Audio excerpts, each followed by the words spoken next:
Mostrar a vida dos operários já foi um dos grandes objetivos dos escritores.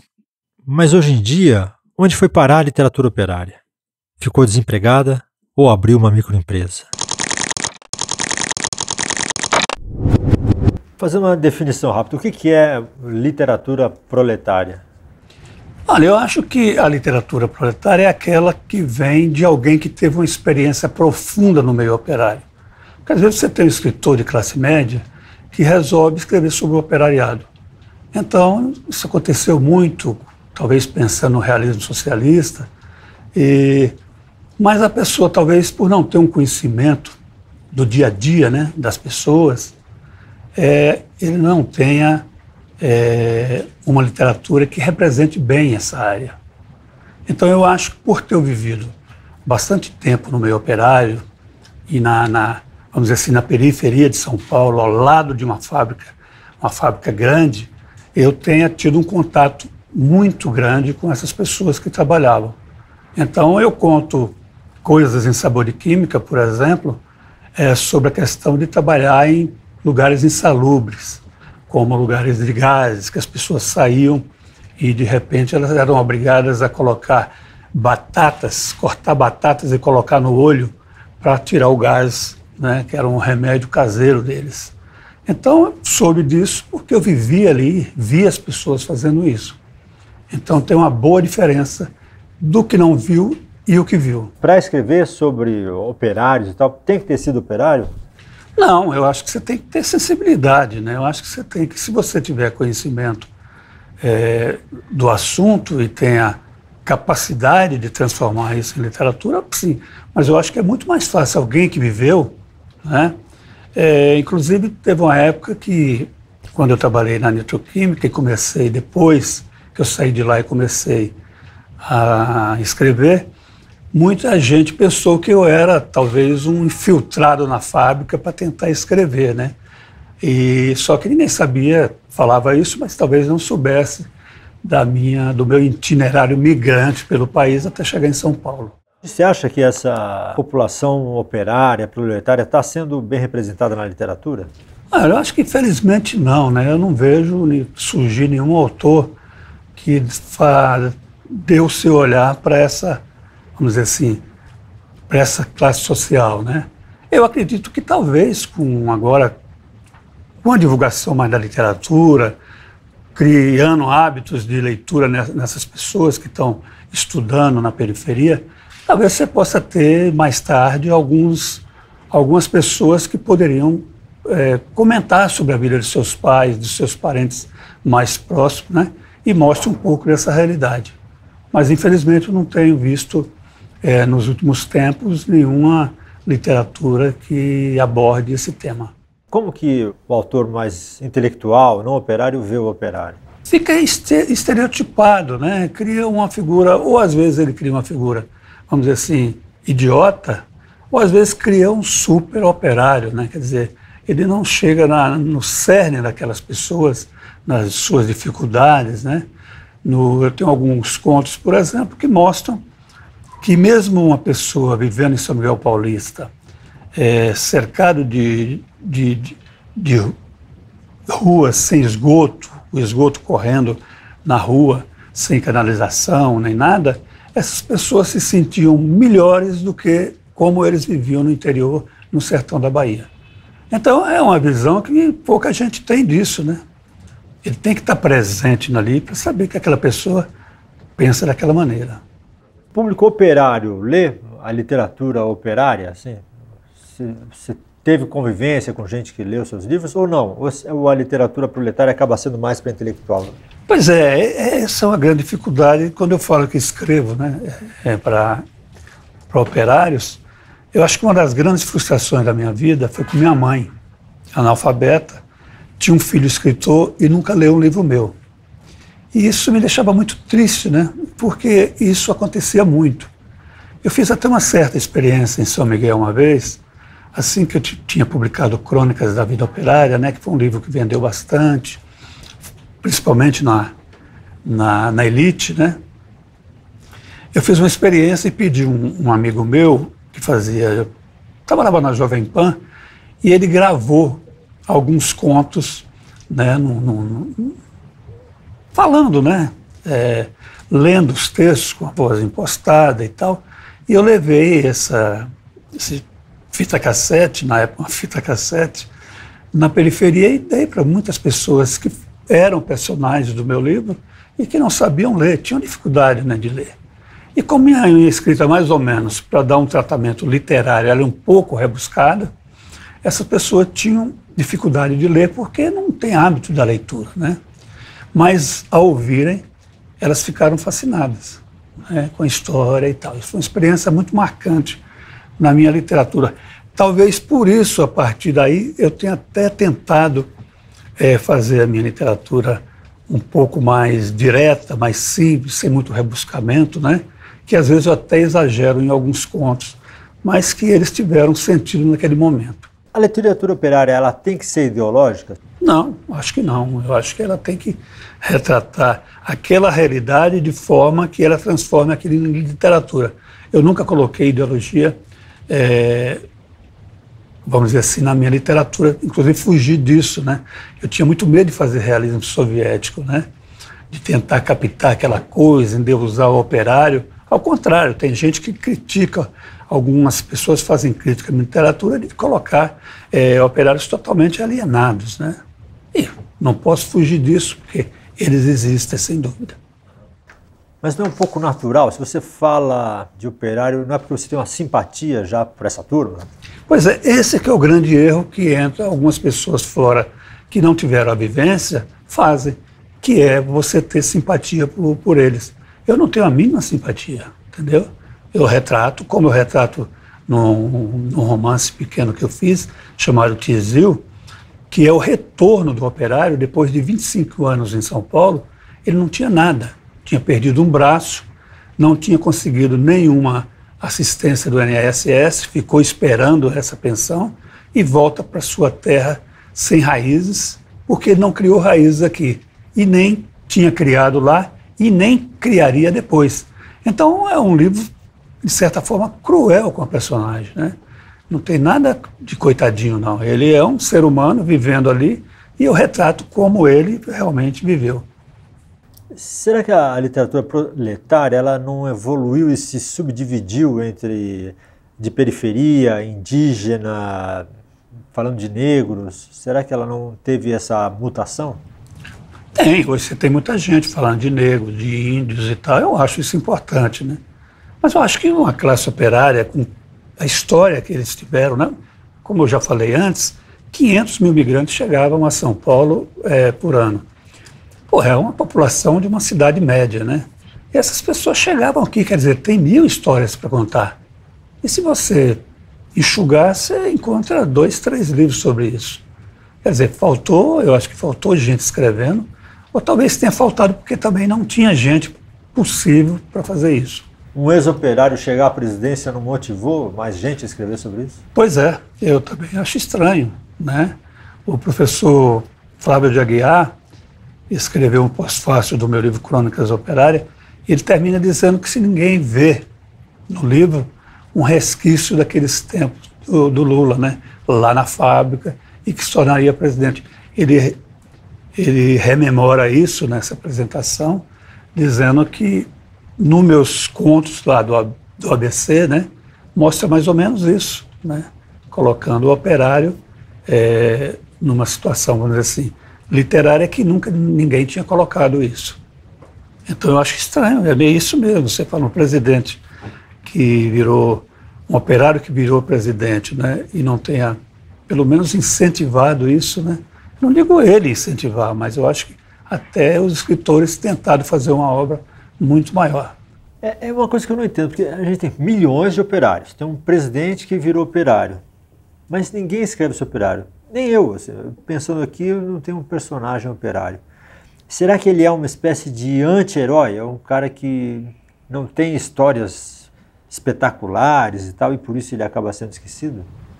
Ou talvez as pessoas achem que você contar na vida das pessoas é coisa triste. Tem gente que acha que vai fazer coisa triste, a literatura tem que ser para cima, é mais de alta ajuda, quer dizer, você enfocar o lado miserável também não é bom, então as pessoas Muita gente prefere analisar, vamos dizer assim, o bem-sucedido.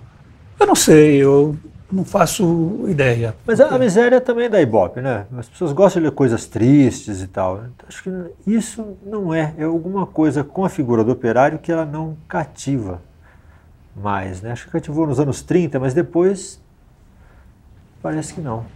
O cinema você tinha, pelo menos no teatro, você tinha muito, né? Você tinha muito operário participando. No cinema também, né? Vamos dizer assim, nos anos 60, né? Mas eu acho que os anos 70 realmente deu uma esfriada, né, nisso tudo. E é uma pena. Eu acho que deveria ter muito mais coisas, né?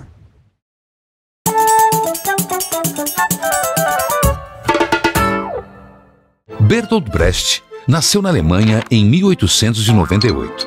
Foi poeta, romancista e dramaturgo, mas principalmente dramaturgo. Algumas de suas peças mais conhecidas são Galileu Galilei, A Alma Boa de Sete-Swan, Um Homem é um Homem, A Mãe e A Ópera dos Três Vinténs. Brecht não queria apenas explicar o mundo, queria transformá-lo. Por isso, dava grande importância à dimensão pedagógica de seu teatro. Ele era contra envolver o espectador em uma manta emocional, fazendo com que ele se identificasse com o personagem. Brecht considerava uma espécie de golpe baixo, fazer que o espectador sofra com o personagem e depois vença com ele, conseguindo assim uma catarse. Segundo Brecht, a catarse torna o homem passivo, e o ideal é transformá-lo em alguém capaz de enxergar que os valores que regem o mundo podem e devem ser modificados.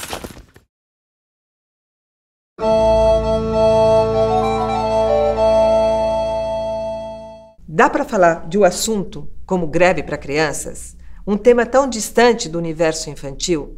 Catarina Sobral, neste seu livro Greve, publicado pela W.F. Martins Fontes, consegue fazer isso. E ela consegue fazer isso com uma história muito divertida e com muito humor.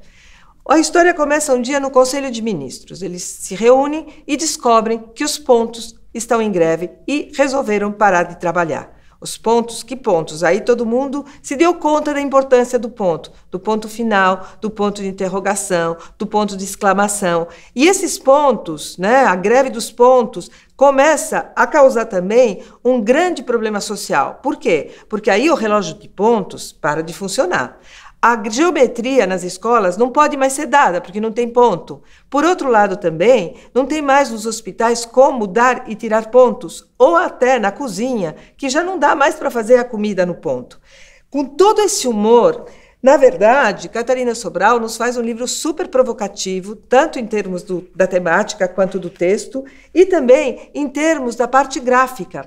Uma parte gráfica que ela vai desenvolver com muita criatividade, ou seja, ela vai usar linotipias, ela vai usar ilustrações, ela vai usar recortes, com uma influência muito forte daquilo que é o construtivismo russo, aquele momento histórico onde a arte é posta a serviço, inclusive, dos movimentos operários. Catarina Sobral não faz isso de graça.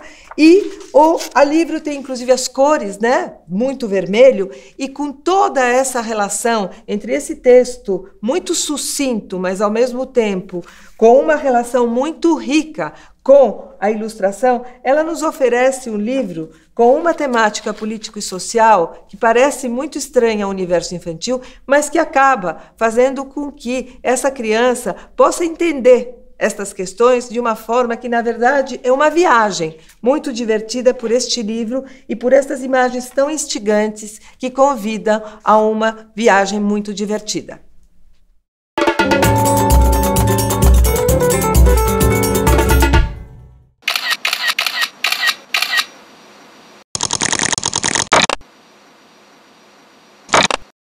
Esse aqui é o meu local de trabalho. Todas as manhãs, por volta das 9, eu começo a escrever no meu computador. Antigamente eu escrevia numa máquina Hamilton. Eu gosto de fazer as anotações à mão, né? Então, de repente, eu saio daqui, venho para cá e escrevo nesses caderninhos. Vou fazendo anotações nesses caderninhos aqui, que é a elaboração, vamos dizer assim, do meu livro. Atualmente eu estou escrevendo um romance sobre a Chapada Diamantina, que se passa em 1926 e entra com os missionários protestantes na região e a Coluna Prestes. É um livro histórico, por isso o mapa aqui é um mapa, né, da Chapada Diamantina, da Bahia, de pessoas vindo de Salvador para a Chapada Diamantina, num lugar chamado Ponte Nova. Eu escrevo muito mais à tarde, eu rendo muito mais à tarde. Eu acho que, talvez acostumado no jornalismo, as manhãs são difíceis para mim, né? Mas embora eu às vezes faça esse sacrifício quando eu tenho que entregar um texto. O grande problema para mim é fazer a primeira frase. Entendeu? A primeira frase, que é aquela famosa página em branco. E eu preciso descobrir o ritmo também, né? Eu tenho uma novela aqui chamada Pássaro Selvagem, que eu reescrevi ela 8 vezes, porque eu não me conformava com o ritmo. Então, toda vez que eu lia aquele texto, eu achava que ele não estava bom. E então, ele é um livro que ele é narrado na primeira, na segunda e na terceira pessoas. Entendeu? Então, o ritmo é muito forte para mim, porque se eu não tiver uma leitura que ela tenha ritmo, eu não vou conseguindo escrever o resto. Um dia, eu andava com meu pai no sertão da Bahia, montados a cavalo, e eu virei para ele e falei assim: um dia eu vou ser escritor. Aí ele deu risada, né? Vamos lá no sertão da Bahia. Aí ele me deu um incentivo, falou: pô, se você gosta disso, que faça. Eu sempre me lembro disso, né? E todas as vezes que eu viajava, que eu me mudava de lugar, eu viajei muito, né? Bahia, Minas, São Paulo, Rio. Então, eu digo, o dia que eu escrevi sobre o povo que eu conhecia. Então, quando eu comecei a escrever, eu sabia o que eu queria fazer. Então, eu já tinha ideia do que eu queria colocar no papel.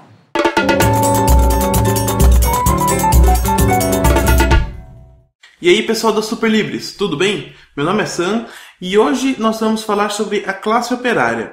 E para trabalhar com esse assunto, eu trouxe nesse vídeo o livro 1984, do George Orwell. Para quem não conhece, eu vou citar rapidamente do que trata esse livro. Ele é um futuro distópico, ele foi publicado em 1949, então nessa época, 1984 era um futuro. E nesse futuro, o partido, que seria o governo, ele controla todos os aspectos da vida do indivíduo. A história acompanha o Winston, que é um desses indivíduos que tenta fugir desse totalitarismo. Enfim, existem duas coisas que me chamaram bastante atenção nessa parte do controle do partido na vida do indivíduo, que é o duplo pensamento e a nova fala. O duplo pensamento é uma doutrina, acho que pode ser chamado assim, que permite que o indivíduo acredite em duas crenças que sejam discrepantes ao mesmo tempo. Então, o indivíduo pode acreditar que alguma coisa é azul e que alguma coisa é vermelha ao mesmo tempo. E ele de fato acredita. Não é que ele ignora, ele acredita mesmo. Então, esse é o duplo pensamento. E a nova fala é um novo idioma que foi criado, assim, está sendo criado, né? Na passagem do livro, ele está na 9ª e na 10ª edição, mas ele está sendo criado para privar também o pensamento dos indivíduos. Mas o que isso tem a ver com a classe operária? Na minha opinião, tem tudo a ver. Essas duas formas que eu falei e outras formas que tem aqui no livro são maneiras de uma rainha controlar um grupo de operários. Se a gente fizer uma analogia com as abelhas, por exemplo, que a rainha controla desde do nascimento as operárias, que elas estão lá sempre para servir a rainha, são inclusive os membros estéreis da colmeia. Ou se a gente fizer uma comparação, por exemplo, com primatas, existem alguns primatas que vivem numa sociedade matriarcal, ou seja, existe uma fêmea dominante, e essa fêmea, ela consegue inibir as outras fêmeas através de hormônios. Então, quando ela entra no cio, ela libera hormônios que impedem que as outras fêmeas entrem no cio também, fazendo com que todos os machos do grupo sejam só dela. As galinhas também têm um sistema hierárquico interessante, que é baseado na agressividade. Então, a primeira galinha pode bicar todas as galinhas, a segunda galinha pode bicar todas, menos a primeira, e assim por diante, até chegar na última galinha que é bicada por todo mundo. Então, eu acho que aí que reside a genialidade do George Orwell, em ter colocado esse sistema de castas, esse sistema social nesse livro. E é por isso que eu trouxe esse livro para discutir a classe operária. Era mais ou menos isso que eu tinha para falar para vocês. Eu espero que vocês tenham gostado. Espero que eu não tenha viajado muito. E eu encontro vocês na próxima. Até lá!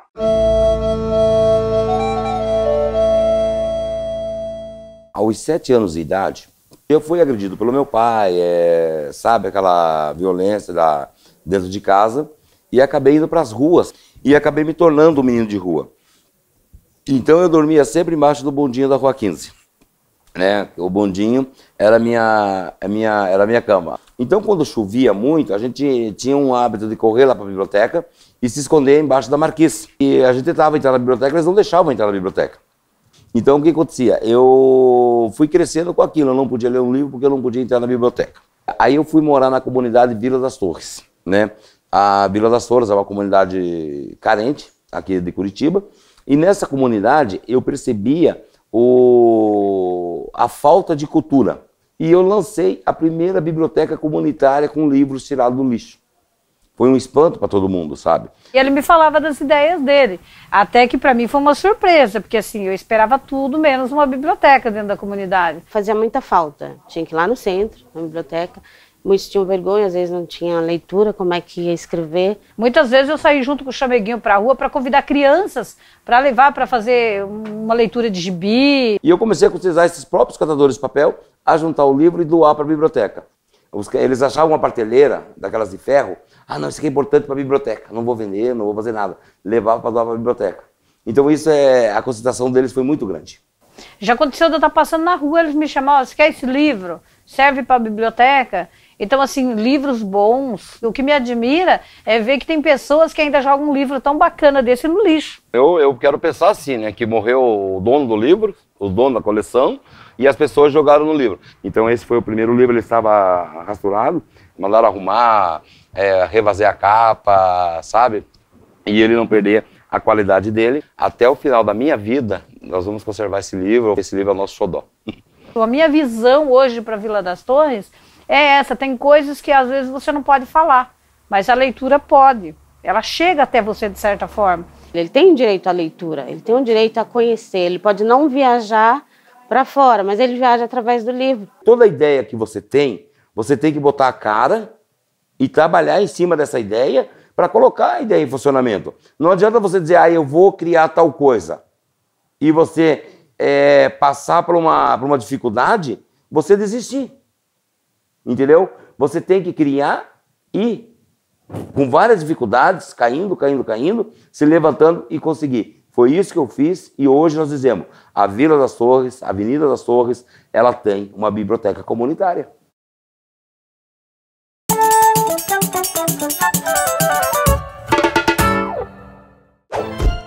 Charles Dickens nasceu na Inglaterra em 1812. Depois de trabalhar em uma fábrica de graxa e em um cartório, começou a escrever para o jornal Morning Chronicle. Neste mesmo jornal, em folhetins semanais, deu à luz sua grande obra, Oliver Twist. Através da história de um menino órfão, Dickens retratou uma Londres superpovoada por conta do êxodo rural, cheia de restaurantes baratos, prisões e tavernas. Ele mostra uma cidade em que o trabalho infantil, o alcoolismo e a violência eram parte do dia a dia. Mas, para Dickens, os problemas sociais são menos uma questão de carência econômica do que de perda de valores humanos. Seus livros comoveram gerações de leitores e são, até hoje, um dos mais importantes libelos escritos contra a pobreza extrema. Por isso, o nome Charles Dickens na capa de um livro é um selo de qualidade.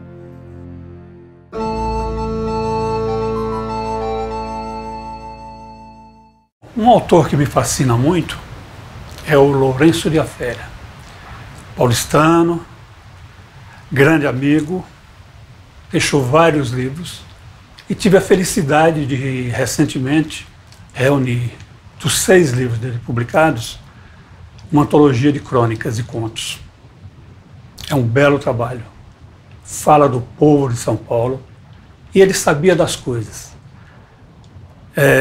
O Lourenço esmiuçava os recantos das periferias de São Paulo para fazer o seu trabalho. Eu acho que para falar sobre pessoas comuns, o homem da periferia, aquele que anda de ônibus, que sai cedo para o trabalho, que pega o metrô, o trem cheios. Quer dizer, o Lourenço, em tudo isso, mostrou a sua capacidade de sintetizar o mundo paulistano.